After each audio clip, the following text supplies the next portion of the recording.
नमस्ते, राधे राधे। कैसे हैं आप सब लोग? आई होप सब अच्छे होंगे। और आप लोगों का कल का एग्ज़ाम कैसा रहा ये ज़रूर आप लोग हमें बताइएगा। तो आज हम बात करेंगे जूनियर असिस्टेंट 3284 की कट ऑफ के बारे में। और अगर आपके कितने इतने नंबर बन रहे हैं तो आप लोग टाइपिंग स्टार्ट कर दीजिए। उससे पहले अगर आप लोग मेरे चैनल पर पहली बार आ रहे हैं तो मेरे चैनल को सब्सक्राइब ज़रूर करिएगा और वीडियो अच्छी लगे तो वीडियो को लाइक भी कर दीजिएगा।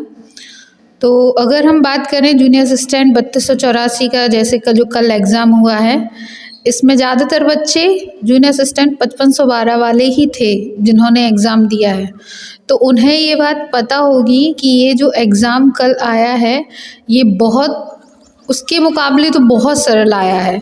मतलब आप ये समझिए कि जो यूपी ट्रिपल एससी की लगभग 1 डेढ़ साल में अगर कंपेयर किया जाए एग्ज़ाम के, इतने सारे एग्ज़ाम हुए हैं उनमें ये सबसे इजी पेपर ये दिया गया है कल का जो एग्ज़ाम हुआ है। तो बस लेकिन ये भी है कि इजी अगर आया है तो इजी चीज़ों में ज़्यादा गलती हो जाती है बच्चों से। जैसे कि अगर कोई टफ एग्ज़ाम पेपर भी बच्चे दे रहे हैं तो उनके जो क्वेश्चन गलत हो जाते हैं एक दो, तो वो वही क्वेश्चन ज़्यादातर गलत होते हैं जो कि इजी होते हैं। तो फिर बच्चा फिर अफसोस करता है कि इतना सरल क्वेश्चन मुझसे कैसे गलत हो गया, ये कैसे मुझे नहीं आया, ये तो मैंने इतने बार पढ़ा था।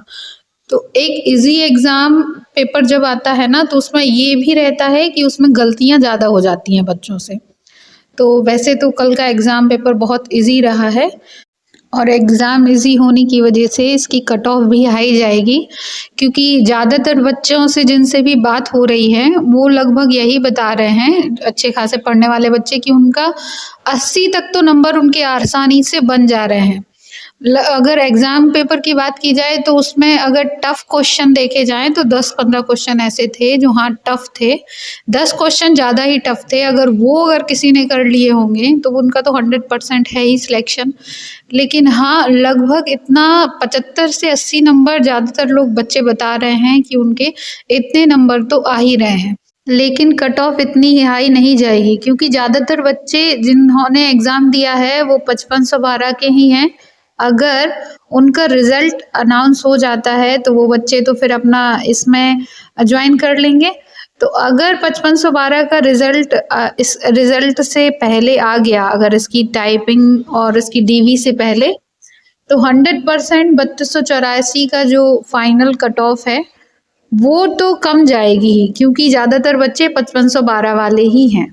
तो अगर देखा जाए कि इसकी कट ऑफ कितनी जाएगी टाइपिंग के लिए, क्योंकि अभी तो फ़िलहाल टाइपिंग ही होगी इसकी, तो जिन भी बच्चों के 55 नंबर बन रहे हैं वो तो 100% अपनी टाइपिंग स्टार्ट कर दें, क्योंकि टाइपिंग के लिए ज़्यादा बच्चे बुलाते हैं तो इसकी कट ऑफ 55 से तो शायद ज़्यादा नहीं जानी चाहिए। लेकिन 50 भी जिनके बन रहे हैं वो भी अपनी स्टार्ट कर दें, क्योंकि भरोसा नहीं है। लेकिन फिर भी इजी पेपर आया था तो इसकी मान के चलिए कि 55 तक तो जाएगी ही, और 55 वाले तो 100% अपनी टाइपिंग स्टार्ट कर दें। और आप देखिए कि 1262 वाली जो वैकेंसी थी उसमें कई कैटेगरी ऐसी थी जिनका 55 नंबर पे सिलेक्शन हो गया था, और ये 3284 वाली वैकेंसी एक ऐसी वैकेंसी है जिसमें 55 नंबर पे टाइपिंग के लिए ही बुलाएंगे शायद। हमें जहाँ तक लगता है तो ऐसा ही होगा। तो आप देखिए कि इजी पेपर आने से कट ऑफ तो बढ़ती है। और अगर इसकी टाइपिंग की बात की जाए तो आप टाइपिंग स्टार्ट कर दीजिए। वैसे अगर बच्चा करना चाहे तो हो जाती है टाइपिंग, इतनी टफ नहीं है, 1 महीने में भी कर लेते हैं, कुछ बच्चे ऐसे होते हैं। लेकिन उसमें ये होता है कि जब आप टाइपिंग करने के लिए जाते हैं, अगर आप कम प्रैक्टिस किए होते हैं तो वहाँ का प्रेशर आप हैंडल नहीं कर पाते हैं। इसलिए अगर आप हमारी माने तो आप टाइपिंग अभी से स्टार्ट कर दीजिए जिसके 55 नंबर से ऊपर बन रहे हैं, क्योंकि वहाँ का प्रेशर हैंडल करने के लिए आपकी प्रैक्टिस बहुत हाई होनी चाहिए। क्योंकि वहाँ आपके घर पे भले आपकी कितनी स्पीड आ रही हो, हमने खुद 5512 की टाइपिंग दी है। घर पे बिल्कुल टेंशन नहीं होती है, कोई घबराहट नहीं होती है, कोई कपकपाहट नहीं होती है। लेकिन जब आप वहाँ पे टाइपिंग देने के लिए बैठते हैं और जो घबराहट होती है, जो आपकी उंगलियाँ कँपने लगती हैं, कोई की प्रेस करनी होती है उसके अलावा कोई और की प्रेस हो जाती है। तो इस वजह से हम तो यही बोलेंगे कि आप लोग अभी से अपनी टाइपिंग की प्रैक्टिस स्टार्ट कर दीजिए, क्योंकि ये बहुत ज़रूरी है। और इजी पेपर आया था तो कट ऑफ तो हाई जाएगी ही।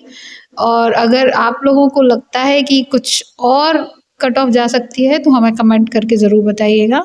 अगर वीडियो अच्छी लगी हो तो वीडियो को लाइक कर दीजिएगा। Thank you.